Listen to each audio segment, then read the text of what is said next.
Bismillahirrahmanirrahim. Assalamualaikum warahmatullahi wabarakatuh. Bertemu lagi teman-teman dengan kami channel Bertani dan Beternak TV. Petani tidak boleh malas dan jangan pernah malas bertani.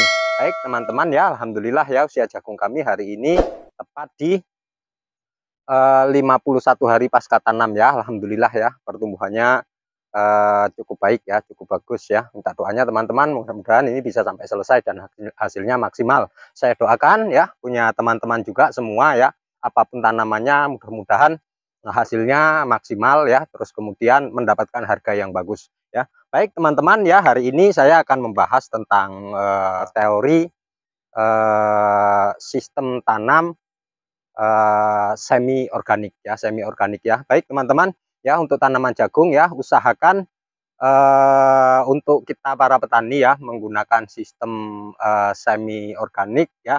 Untuk apa? Untuk menjaga kestabilan ya, hara ya, dan pH tanah ya.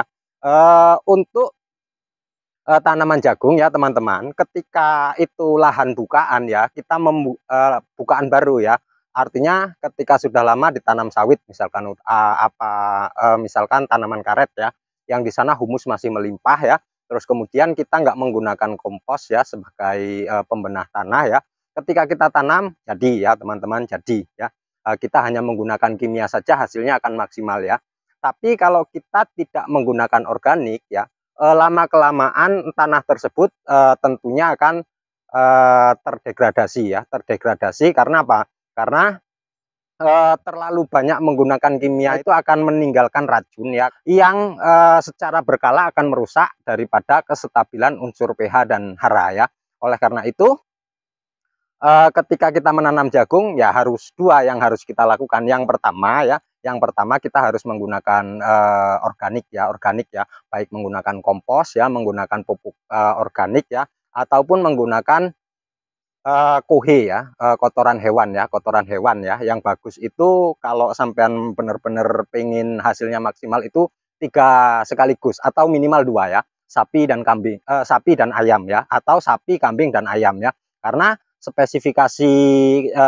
punya spesifikasi masing-masing. Untuk ayam itu unsur yang dominan nitrogen dan kalium. Sementara untuk kohe sapi dan kohe kambing itu dominan fosfor, juga dominan kalium ya, walaupun nitrogennya ada. Cuman ketika keduanya ketiga-tiganya kita aduk jadi satu, itu akan menyebabkan pertumbuhan jagung menjadi maksimal ya. Jangan pernah terkecoh dengan pupuk kimia yang harga mahal ya, terus kemudian sampean nggak menggunakan kompos sama sekali ya. Itu untuk 1-2 kali tanam ya, bagus di tanaman, tapi lama kelamaan akan terdegradasi sehingga apa? Sehingga tanah tidak bisa menyiapkan nutrisi alam yang terbiasa dimakan dimakan oleh tanaman sebagai asupan gizi, sehingga tanaman bisa tumbuh subur ya.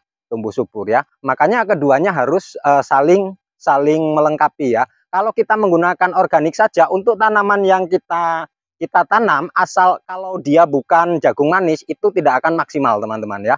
Buahnya pasti akan keriput ya. Terus kemudian ketika buahnya bagus ya, dibobot itu mesti akan kurang ya. Karena apa? Karena kandungan di dalamnya itu dominan air, nanti kadar airnya sangat tinggi ketika kita nggak menggunakan pupuk kimia ya. Yang bagus mana? Yang bagus keduanya. Kimia digunakan sesuai dengan kebutuhan ya. Kalau kompos sebanyak-banyaknya sampean nggak masalah ya. Yang penting apa? Kondisi ya daripada lahan itu, yang pertama basah, tidak terlalu basah, kering tidak terlalu kering. Artinya apa? Cukup dengan kelembaban ya, tapi tidak sampai menggenang air. Makanya ketika tanam usahakan sampean membuat drainase ya, seperti yang ada di depan ini.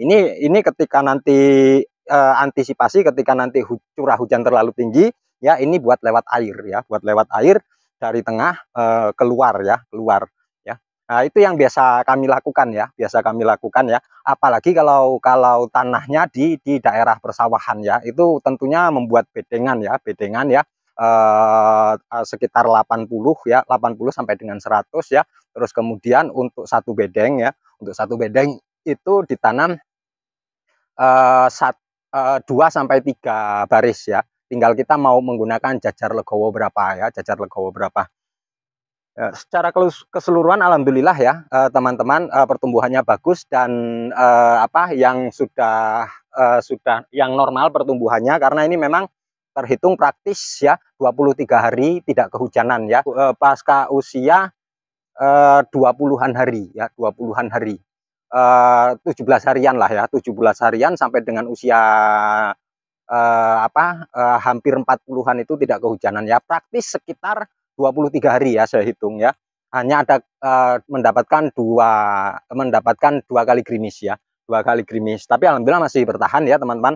Untuk yang bisa bertahan betul dan bagus ya, dan bagus dari pertumbuhan sampai dengan hari ini ya, itu rata-rata sudah keluar putren ya teman-teman. Ada beberapa yang sudah keluar putren ya, ada beberapa ya. Ini ya. Ini ciri-ciri dari bibit biji 18 ya teman-teman. Biji 18 itu rambutnya merah ya, seperti di pirang ya. Di pirang kalau dia Pioneer 27 atau NK Perkasa ya, atau NK Sumo itu rambutnya putih. Hari ini memang sepertinya belum seberapa tinggi ya teman-teman. Ini nanti bisa 3 meter ini ya, ketika bunga sudah betul-betul maksimal. Karena apa? Karena hari ini batang ya, batang itu belum memanjang ya. Kalau pertumbuhan daun ini sudah selesai ya, sudah selesai. Sejumlah daun ini lebih dari 12 itu sudah mencukupi, saya pastikan ya, ketika pupuk kita standar, pupuk kimia kita standar ya, saya pastikan ketika ini sampai selesai buahnya akan besar ya, akan besar. Karena apa? Kondisi daun itu di atas 12 ya, bahkan ini lebih.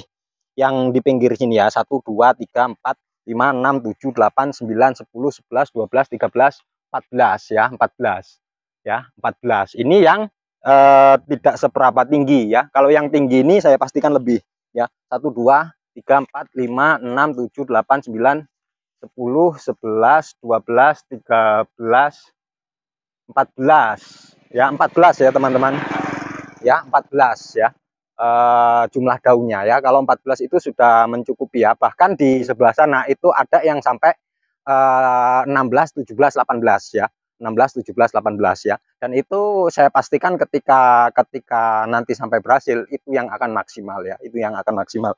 Kalau di di wilayah sini ya, sampai dengan tengah itu pertumbuhannya standar ya teman-teman, standar, kecuali yang ada di pinggiran sini sekitar 5 baris itu bagus semua.